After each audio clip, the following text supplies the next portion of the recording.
एक और बड़ी सुंदर कथा नंदिकेश्वर व्यास जी को सुना रहे हैं।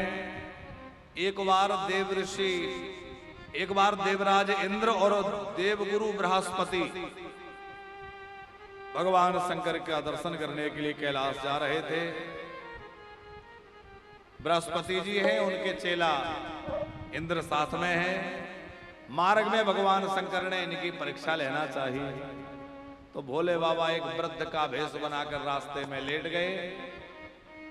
इंद्र ने अभिमान में भर के पूछा कि क्यों तुम अभी कैलाश की तरफ से आए हो? बोले हाँ मैं सिर हिला दिया। तो क्या कैलाश पर भगवान शंकर हैं? अब वो तो शिव जी थे, भेष बदल रखा था। कोई उत्तर नहीं दिया। बार बार इंद्र ने पूछा, जब कोई उत्तर नहीं दिया तो इंद्र को क्रोध आ गया, क्योंकि इंद्र अभिमानी है। जो पद में बैठे होते हैं तो पद पर बैठने वालों की ये बड़ी समस्या है कि उनके अंदर आ ही जाता है अभिमान।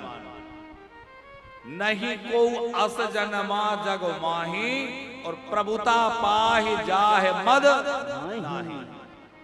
प्रभुता पाकर के मद आ ही जाता है। इंद्र ने अपना वज्र उठाया, तू जानता नहीं है मैं देवराज इंद्र हूं, तुझे समाप्त कर दूंगा। और जैसे ही वज्र मारने के लिए आगे बढ़ाया, भगवान शंकर ने वज्र के सहित इंद्र के हाथ को स्तब्ध कर दिया। अब वो हाथ ना आगे बढ़े, ना पीछे हटे, ना नीचे हो, बस ऐसे ही रह गया। इंद्र ने बहुत कोशिश की लेकिन हाथ हिलता ही नहीं। बृहस्पति जी समझ गए निश्चित ही ये भगवान शंकर की लीला है। बृहस्पति जी ने भगवान शंकर की स्तुति की। नमो देवाधिदेवाय महादेवाय चात्मनो महेश्वराय प्रभवे त्र्यंबकाय कपर्दिने। हे महादेव, कृपा करके मेरे शिष्य पर अनुग्रह कीजिए, इस पर क्रोध मत कीजिए, इसे क्षमा कर दीजिए। शंकर जी ने वो स्तंभन हटाया। इंद्र भगवान शंकर के चरणों में गिरा और उसके बाद शिव जी के नेत्र से जो तेज निकला था वो बड़ा भयानक तेज था। तो बृहस्पति जी ने उस तेज को ले जाकर समुद्र में डाल दिया। वह शिव जी का क्रोध जो है समुद्र में गया तो एक बालक के रूप में प्रकट होकर जोर जोर से रोने लगा, उच्च स्वर में रोदन करने लगा। उसके रोने से सारी दिशाएं व्याप्त हो गईं। उसके रोदन की ध्वनि सबको पीड़ा पहुंचाने वाली थी। उस समय सब देवता व्याकुल हुए तो सबने ब्रह्मा जी से कहा आप जाकर देखिए। तो ब्रह्मा जी जो है उस बालक को देखने के लिए गए। बालक को देख करके ब्रह्मा जी ने उठाया तो बालक ने ब्रह्मा जी का गला पकड़ के इतनी जोर से दबाया कि ब्रह्मा जी के आंखों से भी आंसू टपक गए। ब्रह्मा जी ने कहा मेरे आंखों से आंसू गिरे हैं, इसलिए इस बालक का नाम मैं रखता हूं जलंधर। वही बालक जलंधर नाम से प्रसिद्ध हुआ। ब्रह्मा जी ने कहा भविष्य में तुम बड़े पराक्रमी होगे, तुम देवता असुर अब सबके द्वारा अजय होगे। अधुनैवेश तरुणः सर्वशास्त्रा पारेगा महापराक्रमो धीरो योद्धारा योद्धा च चरण दुर्मदा।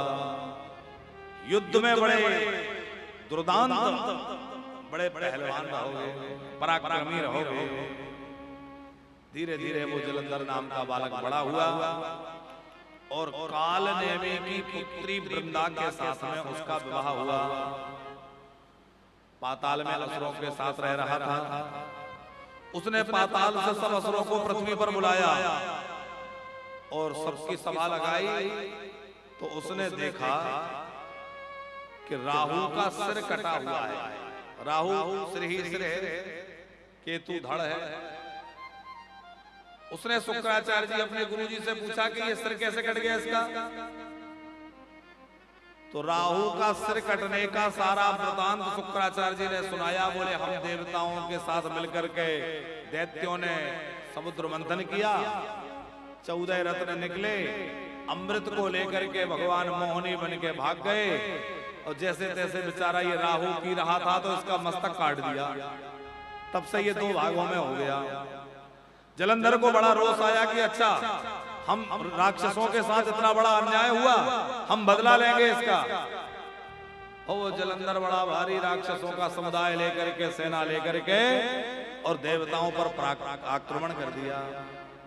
देवताओं के साथ जलंधर का युद्ध हुआ, बड़ा भारी देवासुर संग्राम हुआ और देवता पराजित हो गए।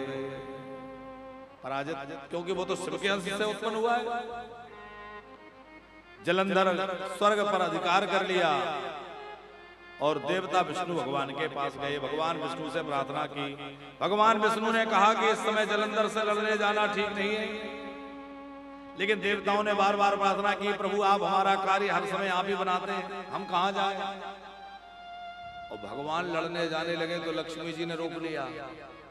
देखो जलंधर मेरा भाई है, इस नाते आपका साला हुआ। भाई कैसे?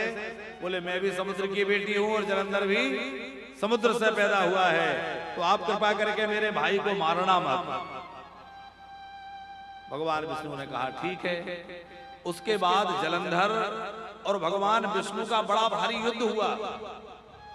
भगवान विष्णु जलंधर के पराक्रम को देखकर प्रसन्न हो गए और कहा धन्य है दैत्यराज तुम्हारा पराक्रम, मैं तुम्हारे युद्ध कौशल से, तुम्हारे पराक्रम से प्रसन्न हूं, वरदान मांगो। जलंधर से कहा वरदान मांगो। जलंधर उसने क्या वरदान मांगा? तो वैद्य जी कि आप मेरी बहन के साथ मेरे घर रहने लग जाओ। यदि भावुक तुष्टोसी वर में तददरस में मद भगन्या मया सार्धम मद गृहे सगणो वस। आप मेरी बहन जी के साथ मेरे घर में रहने लग जाओ। भगवान विष्णु ने कहा तथास्तु। और भगवान विष्णु लक्ष्मी जी के सहित अपने पार्षदों को लेकर के जलंधर के यहाँ जाकर के रहने लग गए। देवताओं ने कहा ये और हुआ, हमने तो भगवान विष्णु को युद्ध करने भेजा था, वो तो उसी के घर जाके चाकर बन गए, अब हमारी रखवाली कौन करेगा? भगवान विष्णु तो ससुराल समझ के वहीं बैठ गए। जलंधर का तीनों लोकों में शासन हो गया। आकाश, स्वर्ग, पृथ्वी और पाताल, तीनों जगह जलंधर का ही राज्य हो गया। अब नारद जी ने सोचा मुझे कुछ करना चाहिए, क्योंकि संत तो समाज को सुखी करने के काम में लगे रहते हैं। देखो संतों की जितनी भी प्रवृत्ति है किसके लिए होती है? समाज के लिए। अच्छा आप विचार करिए, नारद जी हर समय घूमते रहते हैं तो किसके लिए घूमते रहते हैं? उन्हें तो भगवान प्राप्त है, भगवान से उनकी बड़ी सन्निकटता है, भगवान उनको बड़ा प्रेम करते हैं। फिर भी नारद जी हर समय घूमते रहते हैं, क्यों? ताकि ज्यादा से ज्यादा लोगों को भगवान की भक्ति से जोड़ें, ज्यादा से ज्यादा लोगों के दुख दूर करें और लोगों को भगवान में लगा दें। देव ऋषि नारद ने जलंधर को जाकर समझाया कि तुम्हारे पास सारे रत्न हैं पर स्त्री रत्न नहीं है। वो कहां मिलेगा? बोले सबसे अच्छी स्त्री सुंदर तो कैलाश पे शिव जी के पास है, पर वो तो भूतनाथ है, उन्हें क्या लेना देना, पर वहां उनके पास है। जलंधर ने राहु को भेजा कि जाकर शिव जी से कहो कि वो अपनी पत्नी हमें दे दे। अब जलंधर जब गया तो भगवान शंकर को क्रोध आया और वहां कीर्तिमुख नाम का एक शिवगण प्रकट हो गया। कीर्तिमुख जो है वो राहु को खाने के लिए दौड़ा। भोले बाबा ने कहा ये अमृत पी चुका है, इसको मारो मत, नहीं तो अमृत की महिमा नष्ट हो जाएगी। फिर जो है कीर्तिमुख भगवान शंकर के दरवाजे पे बैठ गए। और आज भी ऐसा नियम है कि शिव जी की पूजा को जाओ तो पहले कीर्तिमुख की पूजा करनी चाहिए, फिर भोले बाबा की पूजा करनी चाहिए। जलंधर ने बड़ी भारी सेना तैयार की, कैलाश पर आक्रमण किया। भगवान शंकर और जलंधर का युद्ध हुआ, लेकिन भगवान महादेव उसको मार नहीं पा रहे थे, क्योंकि उसके पास एक सती नारी के सतीत्व का कवच था। देवताओं ने विष्णु भगवान से प्रार्थना की और भगवान विष्णु जलंधर का रूप बना करके और वृंदा के पास गए। वृंदा ने अपना पति समझ करके आलिंगन किया। उस आलिंगन के प्रभाव से उसका सतीत्व भंग हो गया। देखो सती नारी को पर पुरुष का स्पर्श भी नहीं करना चाहिए। वहां कोई समागम नहीं हुआ, केवल स्पर्श से उसका पातिव्रत्य नष्ट हो गया। इसलिए हमारे यहाँ परंपरा है कि स्त्रियों को किसी महापुरुष के चरण भी छूना हो, प्रणाम करना हो तो दूर से प्रणाम करें, चरणों को भी स्पर्श करके प्रणाम नहीं करना चाहिए। माताओं को, स्त्रियों को पर पुरुष का स्पर्श भी निषेध है, दूर से प्रणाम करें। जलंधर के भेष में भगवान विष्णु गए, क्यों? बोले वो अपने पति के रूप में परमेश्वर को देखती थी तो परमेश्वर पति बन के आ गए। और उधर जब इसका सत्य भंग हुआ, वृंदा ने भगवान विष्णु को श्राप दे दिया कि तुमने मुझे ठगा है, तुम्हें भी अपने स्त्री के वियोग में रोना पड़ेगा, तुम्हें मनुष्य बनना पड़ेगा और तुम भी अपनी स्त्री के वियोग में रोगे। उधर भगवान महादेव ने त्रिशूल उठाया और त्रिशूल के द्वारा भगवान महादेव ने जो है जलंधर का वध किया है। बोले सत्यदेव शंकर भगवान की जय।